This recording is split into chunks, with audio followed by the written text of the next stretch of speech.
There's a convincing air of legitimacy that disguises the wretchedness that's connected up with all facets of its production.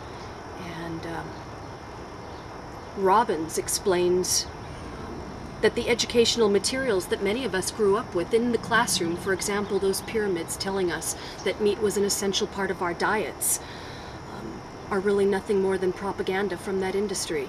And of course they start when we are young, when we're in the classroom as little kids, very impressible, absorbing this information. But as many of the world-class athletes of today would attest, it would be very difficult, in fact, not to get the nutrients we need from a vegetarian diet. Vegetarian food sources more than adequately provide us with everything we need to be strong and to have endurance and to be healthy and to achieve longevity in life. I happen to have a chart for that too, a list of that too. It's actually a very big, long list of terrific athletes that are all famously vegetarian, you know, and of course I'm not going to read the whole list, but I always like to remind people, you know, about Jack LaLanne, who's still on TV. I don't know how old he is now, but he's got to be in his 90s, who's a longtime vegan and advocate of the vegetarian diet. Bill Pearl, you know, bodybuilder, Mr. America, Mr. Universe 4 times. The last time he won the title was at 41 years old. And Dave Scott, 6-time winner of the Ironman triathlon, famous vegan. And of course, so many others, names I don't even know, but other people probably would. Andreas Colling, famous bodybuilder, and Les Brown, veteran runner, and Surya Bonali, famous ice skater.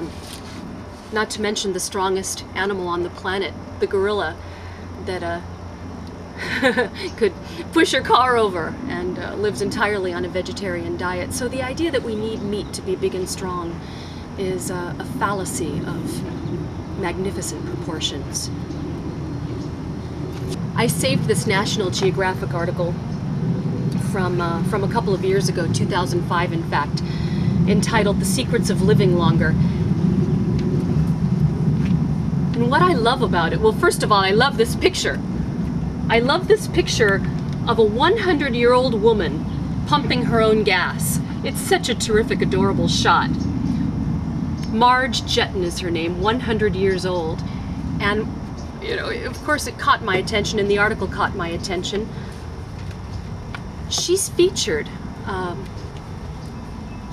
in this magazine because she belongs to a group of vegetarians that live right here in California. In fact, they're the Seventh-day Adventists, who famously maintain a vegetarian lifestyle.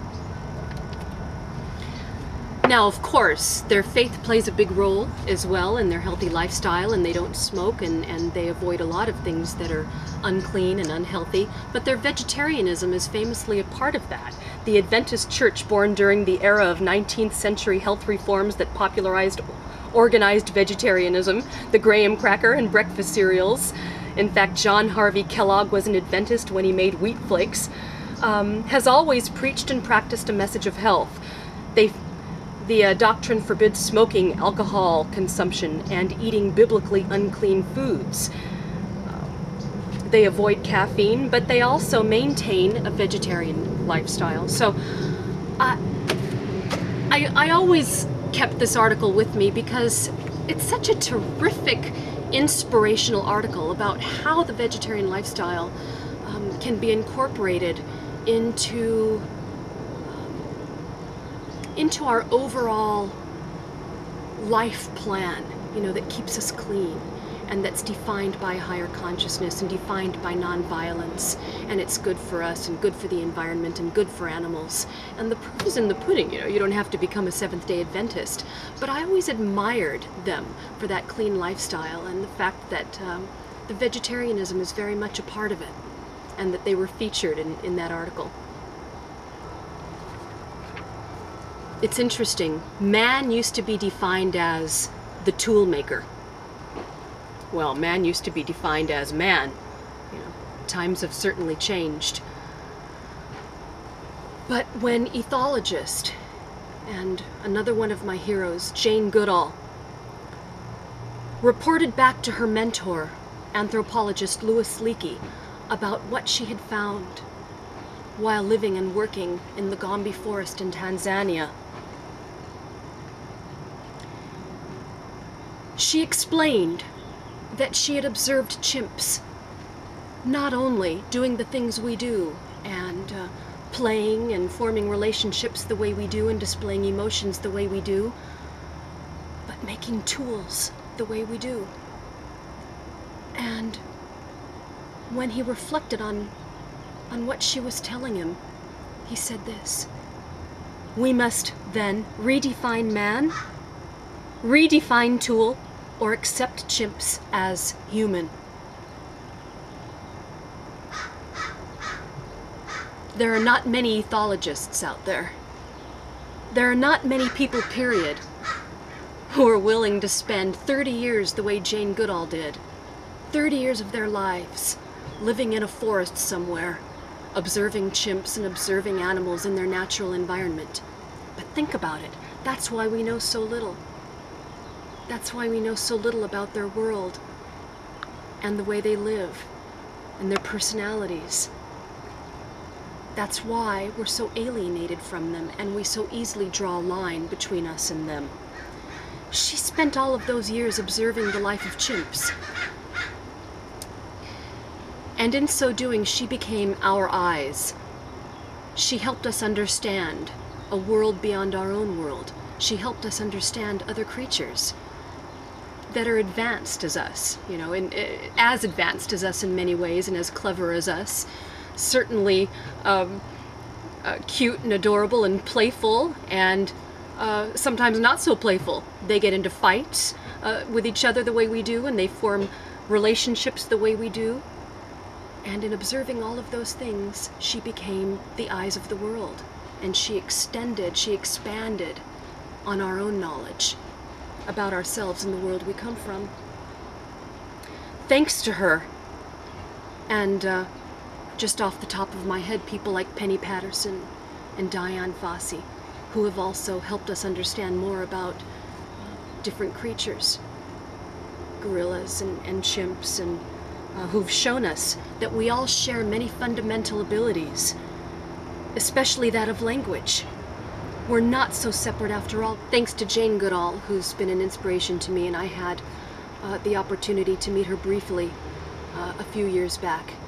And I saw her as almost a saint in the way she has literally changed the world, the work that she's done throughout her lifetime, not only for chimps, but for children around the world, extending our knowledge about, well, ourselves and the world we live in. And she has shown us how precious these creatures are and how alike we are.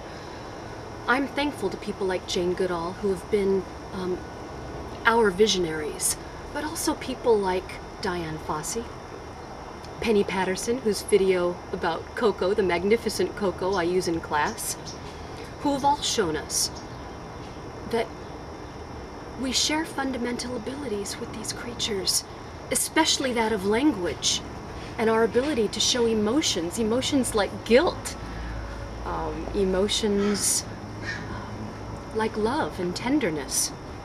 For example, we used to think that gorillas were these monstrous beasts out to attack. Some of that came from King Kong, of course. But Penny Patterson, through her work with Coco, has shown us that in fact they're unbelievably tender. They're much like we are, maybe even more tender than we are. Humans can be, unfortunately, very violent. And I think that there's room to maybe even learn from these creatures. But that point aside, she's shown us that that these creatures not only are gentle, but that they're capable of very rich and profound relationships. In fact, the picture of Coco, the gorilla, with her little kitchen was also featured on National Geographic.